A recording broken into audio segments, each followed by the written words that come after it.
Thank you for joining Wars of the Roses as we continue with Part 7, the Zendavesta, Part 1, Gnosticism and its Sources, from the Gnostics and Their Remains, Ancient and Medieval by C.W. King. The Zendavesta. The Zendavesta, literally text and comment, is the doctrine of Zoroaster, Zarathrustra, comprised in 8 parts, written at different periods, but of which the earliest have been assigned to the date of BC 1200 to 1000. In its present form, it was collected by Ardeshir, the founder of the Sassanian dynasty, from oral tradition, at the time when he re-established the ancient religion of Persia. In this revelation, the Supreme Being is called Boundless Time, Zarvana Akarana, because to him no beginning can be assigned. He is so surrounded by his own glory and so far exalted beyond all human comprehension that he can only be the object of silent veneration. The beginning of creation was made by means of emanations. The first emanation of the Eternal One was light, whence issued Ormuzd, Ahura Mazda, the King of Light. Ormuzd is styled the firstborn of boundless time, and the Feruer of him, or pre-existing soul, type or idea in Platonic phrase, had existed from all eternity within the primitive light. By means of his word, Ormuzd created the pure world of which he is the preserver and the judge, and next he created in his own image the 6 Amshaspans who stand about his throne and are his agents with the lower spirits and with mankind whose prayers they offer up to him and to whom they serve for models of perfection. These Amshaspans, of whom Ormuzd is the first, thus making up the mystic number 7, are of both sexes, and the Gnostics adopted them, as we shall see further on, into their own systems with the same distinction of sex. The next series of emanations were the Izeds, 28 in number, of whom Mithras is the chief. Like the superior order, they watch over the purity and happiness of the world, of which they are the genii and guardians.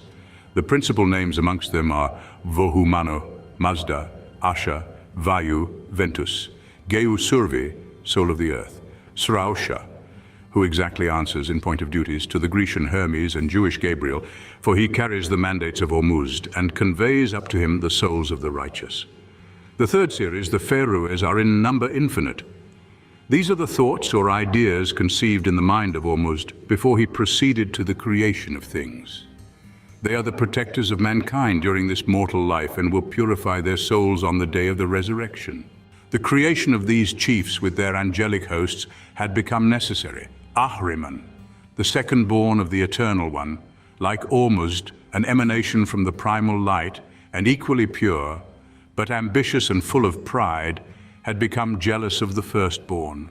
On this account, the Supreme Being condemned him to inhabit for 12,000 years the space that is illumined by no ray of light, the black empire of darkness.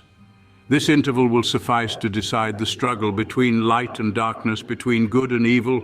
Ahriman, in order to oppose his rival, created in his turn 3 series of evil spirits, corresponding in number and antagonistic in office, to each one of the good and, like them, male and female. The first series is that of the Archdevs, chained each one to his respective planet, and of whom the chief is Astomokt, the 2-footed serpent of lies. These devs are the authors of all evil, both physical and moral, throughout the universe. Ormuzd, after a reign of 3,000 years, then created the animal world in 6 periods, creating first light, a faint image of the light celestial, then water, earth, plants, beasts, and lastly, man. Ahriman had concurred in the creation of earth and water, for darkness being already inherent in these 2 elements, Ormuzd was unable to exclude its nature from them. Ormuzd had produced by his word a being the type and source of universal life for all creation. This being was called life, or the bull, the same word in Zend stands for both. This creature Ahriman contrived to destroy, but out of its scattered seed Ormuzd, through the agency of the Amshaspan Safandomad, wisdom, formed the first human pair, Meskia and Meskiani.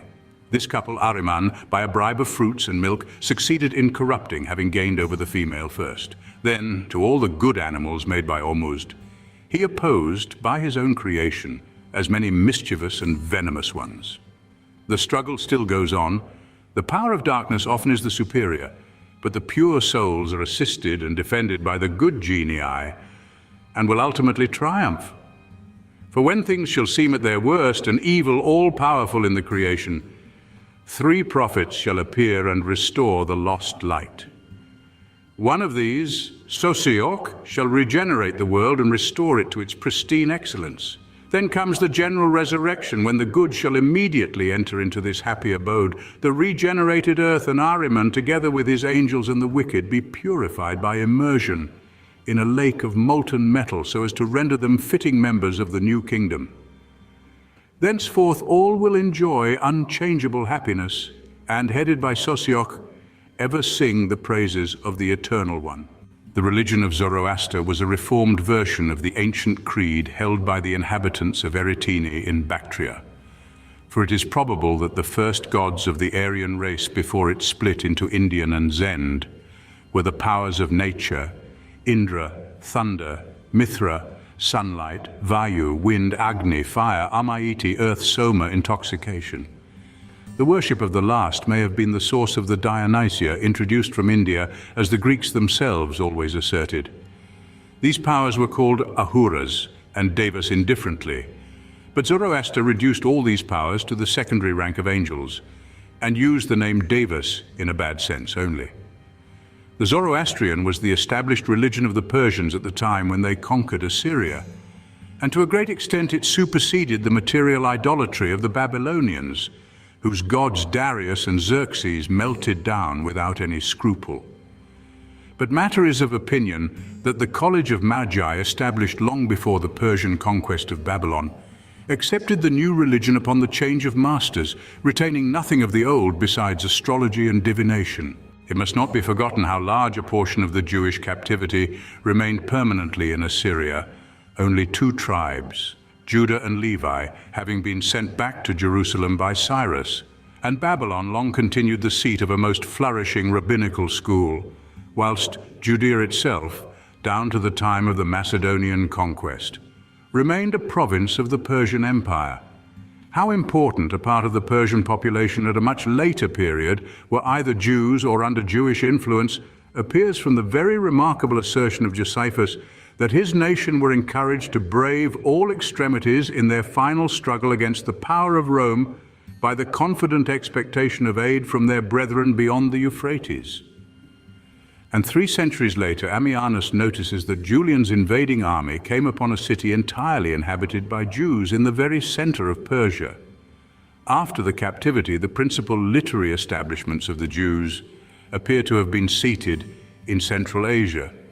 The schools of Nahadea, of Sora, of Punbiditha were at least as famous as the schools of Palestine. The latter even appear to have paid a sort of filial deference to these foundations.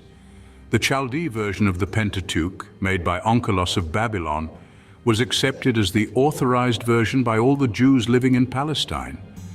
And the Rabbi Hillel, coming from that capital to Jerusalem, was received by the doctors of the Holy City as an ornament of the same national school, and this only a few years before the birth of Christ.